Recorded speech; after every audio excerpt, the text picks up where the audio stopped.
तो चलिए आज हम आपको बताने वाले हैं किस प्रकार से जो एलईडी इन्वर्टर फ्रिज होती है उसकी वायरिंग किया जाता है। ध्यान से यदि आपने अंत तक इस वीडियो को देख लिया तो हमें उम्मीद है कि आपको 100% समझ में आ जाएगा कि हाँ किस प्रकार से जो हमारी इन्वर्टर फ्रिज आ रही है, ये जो पीसीबी वाली फ्रिज आ रही है, इसकी वायरिंग करना कितना आसान होता है। क्योंकि पीसीबी वाली जो फ्रिज की जो वायरिंग होती है ना, कुछ टेक्नीशियन ऐसे होते हैं जो पुराने होते हैं तो वो नाम सुनते ही इसमें मतलब सोचते हैं कि ये बहुत बड़ा काम होता होगा, ठीक है। लेकिन ऐसा कुछ भी नहीं, नॉर्मल फ्रिज से आसान किसका काम होता है?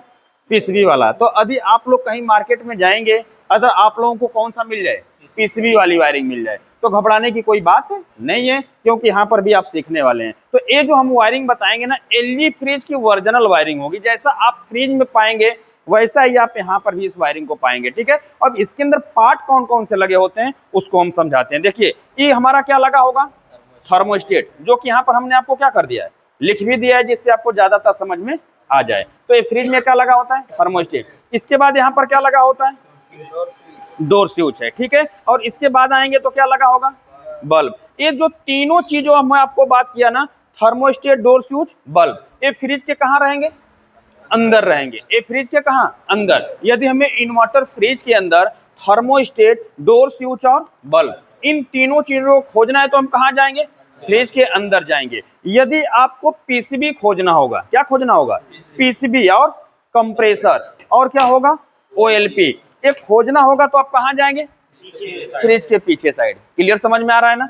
पीसीबी कहाँ मिलेगी, फ्रिज के बैक साइड में। ओएलपी कहाँ मिलेगी, बैक साइड में। कंप्रेसर कहाँ मिलेगा, बैक साइड में, ठीक है। इन्वर्टर फ्रिज हो या नॉन इन्वर्टर फ्रिज हो, समझ रहे ना। तो इसके अंदर तीन चीजें आपको अंदर मिलेंगी और तीन चीजें बाहर मिलेंगी। तो अंदर की साइड में कैसे वायरिंग की गई होती है पहले हम उसको समझते हैं, फिर कहाँ समझेंगे, बाहर की साइड में। तो यहाँ पर देखिए, जब अंदर की साइड में आएंगे ना तो आपको ऊपर से हमेशा तीन तार नजर आएंगे। कितने तार, तीन तार नजर आएंगे। जैसा कि हमने यहाँ पर बनाया, ऊपर से कितने तार आते हैं, तीन तार। एक तो थर्मोस्टेट का क्या होगा, इनपुट होता है, और एक तो आउटपुट होता है, और फिर डोर स्विच, फिर इसके बाद बल्ब का होता है, ठीक है। तो इसके अंदर देखेंगे ना तो ये जो ब्लू कलर का तार है, ये क्या है, ब्लू कलर का, ये थर्मोस्टेट पे ले जाकर देखिए हमने इन कर दिया है। तो ये ब्लू कलर का तार क्या हो गया, इनपुट हो गया, और उसी जगह से फिर हमने क्या किया, आउट किया, और आउट करके डोर स्विच पे।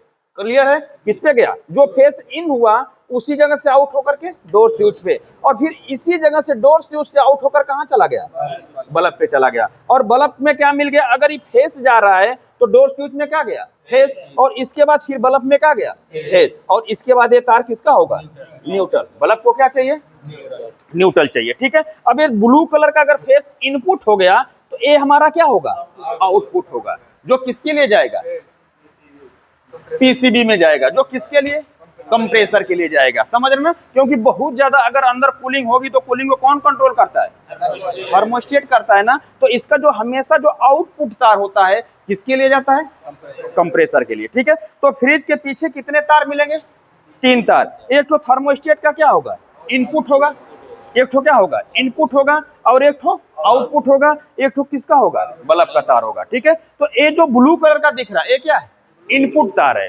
उसी जगह से इन करके किसको, डोर स्विच, फिर बल्ब, इसके बाद बल्ब को न्यूट्रल चाहिए। बल्ब में क्या मिल गया, न्यूट्रल, और ये हमारा आउटपुट हो गया जो कि जाएगा। अब नजदीक से आ जाएंगे तो पूरी कहानी यहाँ पर होती है। क्या लिखा हुआ है, पीसीबी। ये फ्रिज की क्या है, एलईडी फ्रिज की पीसीबी है। अब पीसीबी में देखेंगे कई जंक्शन आपको मिल जाएंगे, 1 2 3 4 5, ठीक है। तो इसमें घबराने की कोई बात नहीं है, सारे पॉइंटों पर लिखा होता है कि कौन सा किसका पॉइंट है। अब इस कनेक्टर के ऊपर निगाह मारेंगे, देखिए लाइन और क्या है, न्यूट्रल है। सबको समझ में आ गया, ये न्यूट्रल और लाइन है। तो कन्फर्म में जो मेन लीड का जो जैक होगा यहाँ पर आकर के लगा देगा। यहाँ पर क्या लिखा हुआ है, UVW, तो यहाँ पर सीधे कंप्रेसर का UVW वाला तार लग जाएगा, ठीक है। और यहाँ पर हम बात करें तो देखिए यहाँ पर लिखा हुआ है क्या, अर्थ और OLP, तो यहाँ पर OLP वाले जंक्शन क्या हो जाएंगे, लग जाएंगे। यहाँ पर लिखा होगा, देखिए ध्यान से देखेंगे तो क्या लिखा है, थर्मोस्टेट। तो कहीं ना कहीं थर्मोस्टेट का आउटपुट वाला जैक यहाँ पर क्या हो जाएगा, लग जाएगा। और ये जो कनेक्टर होता है हमेशा क्या रहते हैं, खाली रहते हैं, इससे हमें कोई मतलब नहीं होता है, ठीक है। अब इसकी तो पीसीबी में सब कुछ यहाँ पर लिखा होता है, तो लिखे हुए हिसाब से सारे कनेक्टर को हमें क्या करना है, लगा देना है, ठीक है। अब कनेक्टर में अगर बात किया जाए तो ये जो कनेक्टर आपको दिखाई दे रहा है रेडीमेड, इसकी वायरिंग भी मिल जाती है। रेडीमेड क्या है, वायरिंग। और इसमें जो कनेक्टर जिसका है उसी जगह लगेगा, दूसरे का दूसरे जगह नहीं लगेगा, ठीक है। तो अगर हम बात करें ये मेन लीड की, किससे शुरुआत करें, मेन लीड से शुरुआत करें कि ये कैसे होता है, ठीक है। तो ये कैसे होने का मतलब होता है ना कि ये जो कनेक्टर होगा, ये जो तीनों तार होंगे ना, फ्रिज के अंदर कहाँ लगे होंगे, जंक्शन लगा होगा, इसका क्या लगा होगा, जंक्शन। और इसके बाद ये इसका भी जंक्शन होगा, तो ऑलरेडी वहां पर मेल चाहे फीमेल लगा होगा कनेक्टर, और इस कनेक्टर को सीधे हम क्या करेंगे, लगा देंगे, तो इन तीनों तारों में सप्लाई ऊपर चली जाएगी। क्लियर, समझ में आ गया। तो देखिए अब यहाँ से फेस हमारा ऊपर भी जाएगा और इसी जगह से हमारा नीचे भी आएगा, क्योंकि इसमें देख रहे हैं कि जो दो तार आपको दिखाई दे रहे हैं, कितने तार, दो तार, दो आपको किसके दिखाई दे रहे हैं, ब्लैक और दो रेड। तो मेन लीड से देखिए दो तार निकल रहे हैं ना, तो दो तार मेन लीड से दो ही तार निकल रहे हैं, रेड और ब्लैक। तो रेड फिर देखिए कनेक्टर में ऐसे घूम करके आ रहा है, कनेक्टर में ऐसे घूम करके, जो कि यहाँ पर आ गया, जो कि रेड आ गया ना। अब इसी जगह से देखेंगे न्यूट्रल भी कनेक्टर में आ रहा है, ये तो इन हुआ, एक तो यहाँ हो गया, तो दो न्यूट्रल दो फेज, तो एक तो ऊपर भी जाएंगे और फिर नीचे भी आएंगे। तो देखिए इसके अंदर कनेक्टर में देखेंगे तो एक आपका लाल मिलेगा, क्या मिलेगा, काला मिलेगा, ठीक है। तो ये मेन न्यूट्रल का क्या होगा, मेन न्यूट्रल फेज का जैक होगा। अब इसको आप दूसरी जगह लगाएंगे तो नहीं लगेगा, देखिए यहाँ लग रहा है, नहीं लग रहा है, यहाँ पर, यहाँ पर। अब इसके अंदर देखते हैं, जो जिसका रहेगा वही जल लगेगा। देखिए अब इसके अंदर जब हम लगाएंगे तो देखिए ऐसे, देखिए ऐसे, ये क्या हो गया, लग गया। तो दूसरे का कनेक्टर दूसरे में नहीं लगेगा। अब यहाँ पर जैसे ही आप फेस देंगे ना, मेन न्यूट्रल फेस यहाँ क्या होगा, आ जाएगा, मेन न्यूट्रल फेस यहाँ पर आ जाएगा, ठीक है। अब इसके अंदर देखेंगे कि ये जो वायर आपको दिखाई दे रहे हैं, ये जो वायर दिखाई दे रहे हैं, व्हाइट कलर का वायर दिखाई दे रहा है, कौन सा, व्हाइट कलर का। और फिर थोड़ा सा क्या है, ब्लू कलर का है, थोड़ा सा मिट गया है, समझ रहे हैं। ये क्या है, ब्लू कलर का। ये किधर से हमारे आ रहे हैं, ऊपर से आ रहे हैं, तो ये हमारे थर्मोस्टेट के हैं, कौन सा, थर्मोस्टेट का है, ठीक है। तो अब इस तार को हमें, ये जो कनेक्टर होगा, ध्यान से आप देखेंगे तो यहाँ व्हाइट है ना, और फिर इसके बाद यहाँ पर थोड़ा सा वायर कटा हुआ था, तो हमने टेप लगाकर दूसरा कलर लगा दिया, तो इससे कोई फर्क पड़ेगा नहीं, ठीक है। अभी हमारा किसका रहेगा, थर्मोस्टेट का। यदि इस जैक को दूसरे जो बचे हुए जैकों में लगाएंगे ना, तो ये नहीं लगेगा। देखिए यहाँ लग रहा है, देखने से पता चल रहा है कि किसका हो सकता है, तो ये सीधे किसका होगा, थर्मोस्टेट का। तो यहाँ पर हम सीधे क्या करेंगे, इस पे भी क्या होगा, लिखा होगा थर्मोस्टेट, ठीक है ना, ऐसे हम लगा देंगे। अब ये दो जैक क्या हो चुके हैं, भर चुके हैं, जैक टू जैक वायरिंग। अब यहाँ पर देखेंगे ई वायरिंग है। अब इसके अंदर ऑलरेडी देखेंगे क्या लगा हुआ है, OLP लगा हुआ है, समझ रहे ना। और इसमें OLP में कौन से कलर के तार हैं, दोनों ब्लैक ब्लैक हैं, दोनों क्या है, ब्लैक ब्लैक हैं, समझ रहे ना। और यहाँ पर आपको भी क्या दिखाई दे रहा है, ब्लैक ब्लैक दिखाई दे रहा है, क्लियर है ना। यहाँ पर क्या दिखाई दे रहा है, ब्लैक ब्लैक। और ये जो तार आपको दिख रहा है किसका तार है, अर्थ का तार है, ठीक है। तो कहीं ना कहीं ये दोनों तार OLP के होंगे। अब पीसीबी में हमें देखना है कहाँ पर OLP लिखा हुआ है, कहाँ पर OLP लिखा हुआ है। तो यहाँ पर देखिए क्या लिखा है, अर्थ और OLP। और इस कनेक्टर में भी आप देख रहे हैं तो कितने तार जुड़े हुए हैं, तीन तार, दो ब्लैक हैं और एक अर्थ का तार है। तो कहीं ना कहीं इसी जगह लग जाएगा, ठीक है, कहीं ना कहीं इसी जगह। अब इसको भी पकड़ करके हम सीधे यहाँ पर क्या करते हैं, देखिए अगर हम उल्टा लगा रहे हैं तो ये नहीं लग रहा है ना, टूट गया। ये उल्टा लगा रहे हैं तो नहीं लग रहा है, तो इसको हम क्या करेंगे, सीधा करके लगाएंगे। देखिए ऐसे लग गया, ऐसे क्या हो गया, लग गया। तो अब ये दो तार ब्लैक कलर के यहाँ पर हमें दिखाई देंगे OLP के अंदर, और एक ठो किसका है, अर्थ का है, जो कि यहाँ पर लगा हुआ डायरेक्ट बॉडी के अंदर ले जाकर क्या करना होगा, टच करना होगा, क्योंकि यहाँ पर देख रहे हैं कि सब जैक लगा हुआ है, ठीक है। अब बच गया कितना तार, एक कनेक्टर बच गया जिसमें तीन कलर के तार हैं, तो एक U होगा, एक V होगा, एक क्या W होगा। यहाँ पर भी एक कनेक्टर आपको मिल जाएगा, U भी W का। अभी कनेक्टर दूसरे का दूसरे में नहीं लगेगा। अब ले जाकर के लास्ट जैक बच गया, सीधे सीधे यहाँ पर हम इसको क्या करेंगे, लग गया, यहाँ पर क्या हो गया, लग गया। अब इसका जो कनेक्टर होगा किस में जाएगा, कंप्रेसर में 3 पिने होंगे ना, अगर हम इसको उल्टा भी लगाएंगे तो ये नहीं लगेगा, क्योंकि कभी कभी लोग ऐसे लगा देते हैं। तो ऐसे लगाएंगे तो हमारे पास दिमाग रहेगा तो कहेंगे तो सिर्फ 2 ही पिन में जा रहा है। कितने में? 2 में। लेकिन ये कितने जाना चाहिए?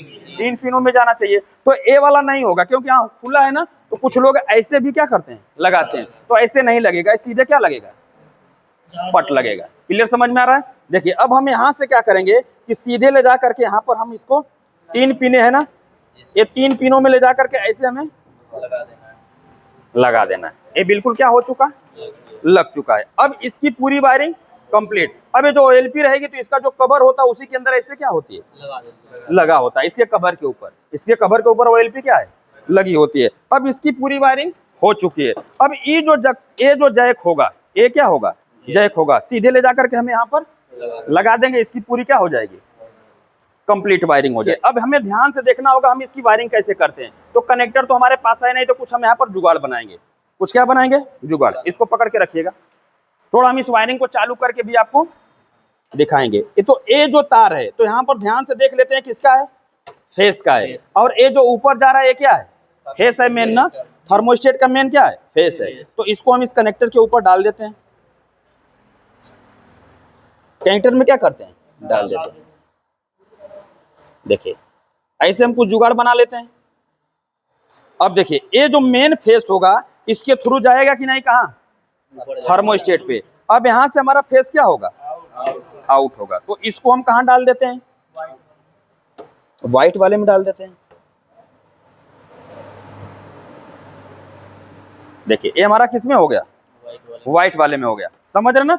अब यहां से हम क्या करते हैं कि आपका क्या होगा, न्यूट्रल है। एक किसका है, न्यूट्रल। अब बल्ब को क्या चाहिए, न्यूट्रल चाहिए। लेकिन आपको याद रहे कि अब इसी जगह से न्यूट्रल हमें किधर देना है, थर्मोस्टेट के दूसरे वाले जो ए तार अभी बच रहा है। तो एक टुकड़ा लेकर आइए और इसको क्या करिए, कनेक्ट कर दीजिए। लेके आइए, इसके अंदर क्या करते हैं, कनेक्ट कर लेते हैं। तो ये जो मेन लीड का है क्या है, मेन न्यूट्रल है ना।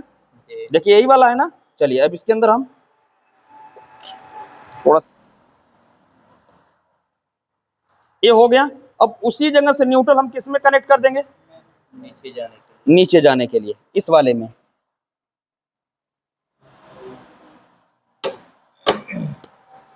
ठीक है। ये भी हमारा फिर वापस किस पे जाएगा, थर्मोस्टेट पे। फेस हमारा ब्लू कलर से किस पे जाएगा, थर्मोस्टेट से जाएगा ना। इधर से ब्लू है लेकिन इधर से फिर क्या हो गया, व्हाइट हो गया। इधर से क्या हो गया, व्हाइट हो गया। बल्ब किधर है, ठीक है।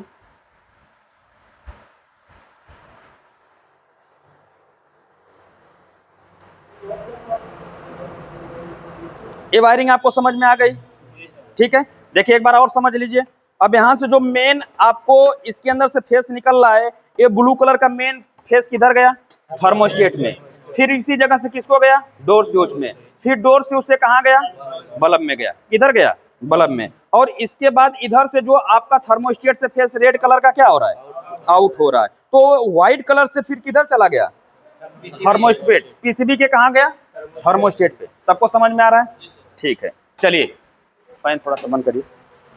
पर इसको क्या करने वाले हैं, सप्लाई देंगे। जब जो एलई की फ्रीजें होती है ना, वो ऑटोमेटिक तरीके से स्टार्ट करने में पावर देने के बाद 5 से लेकर के 10 मिनट के अंदर अंदर क्या होती है, स्टार्ट होती है। क्लियर समझ में आ गया। जो एलई की फ्रीज होती है वो पावर देने के बाद 5 से 10 मिनट के बाद क्या होगा, स्टार्ट होगा। क्लियर है ना। तो उसी को हमें यहाँ पर देख करके 5 से 10 मिनट इंतजार करना होगा, तब जाकर कंप्रेसर क्या होगा, स्टार्ट होगा। ठीक है। तो चलिए हम इसके अंदर लगाते हैं, ठीक है। तो आप देख रहे हैं कि यहाँ पर आपका क्या हो चुका है, बल्ब ऑन हो चुका है, ठीक है ना। बल्ब क्या है, ऑन हो चुका है, ठीक है। और यहाँ पर हम क्या करेंगे, इस बल्ब को यानी दरवाजे को जब आप ऑन ऑफ करेंगे तो बल्ब भी क्या होगा, ऑन ऑफ होगा। होगा कि नहीं होगा, यानी इसको जब दबाएंगे दरवाजे को तो बल्ब क्या हो जाएगा, बंद हो जाएगा। फिर खोलेंगे तो चालू हो जाएगा, ठीक है। और इसके बाद इसमें 5-7 मिनट के बाद कंप्रेसर भी हमारा क्या होगा, चालू हो जाएगा। समझ रहे, 5-7 मिनट के बाद कंप्रेसर चालू हो जाएगा, ठीक है। तो यही किसके अंदर वायरिंग मिलती है, एलई की जो फ्रिज होती है उसके अंदर ये सारा वायरिंग आपको मिलेगा। समझ रहे ना। तो आप कर लेंगे कि नहीं कर लेंगे। अब ये जो हमें इधर तो कभी करने की जरूरत नहीं है, हमें जो करना है क्या करना है, इधर ही करना है। इस जैक को हम वहां से बॉडी से सीधे निकाल लेंगे। जो भी आपको खराबी होगी इसी की जगह हो सकती है। पीसीबी इसके अंदर ज्यादातर क्या होते हैं, फॉल्ट आते हैं। ज्यादातर किसका फॉल्ट आता है? पीसीबी का। ठीक है, तो पीसीबी को सीधे सीधे अगर हमें बनाना आता है तो हम बना लेंगे, अगर नहीं बनाना आता है तो जहां पर रिपेयर करते हैं लोग वहां पर लेकर के जाएंगे, बनवा लेंगे। यदि वो भी नहीं बना पाएगा तो सीधे सीधे क्या डालेंगे?